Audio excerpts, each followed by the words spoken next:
మందకృష్ణ మాదిగ గారు మాట్లాడుతూ అందరూ సమానమే కదా, బ్రాహ్మలేమీ ఎక్కువ కాదు, దళితులేమీ తక్కువ కాదు, మరి అందరూ సమానమైనప్పుడు ఈ కుల వ్యవస్థ ఎందుకు అని చెప్పి మందకృష్ణ మాదిగ గారు అడగటం జరిగింది.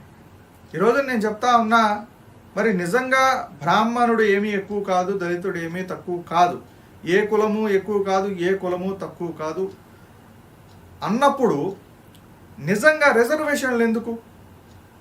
రిజర్వేషన్లు పెట్టి మీరే ఒకళ్ళు ఎక్కువ ఒకళ్ళు తక్కువ అని చెప్పి భావనని చూపిస్తున్నారు కదా. అందరూ సమానమే అయినప్పుడు అసలు రిజర్వేషన్ల వ్యవస్థ ఎందుకు? రిజర్వేషన్ల వ్యవస్థని ఈ రోజున రద్దు చేయాలి అని చెప్పి నేను డిమాండ్ చేస్తాను. ఎందుకంటే అందరూ సమానమే కదా, అందరూ సమానమైనప్పుడు ఇంకా అసలు రిజర్వేషన్లు ఎందుకు? రిజర్వేషన్ల వ్యవస్థని ఈ రోజున రద్దు చేయాలి అని చెప్పి నేను ఈ రోజున గట్టిగా డిమాండ్ చేస్తాను.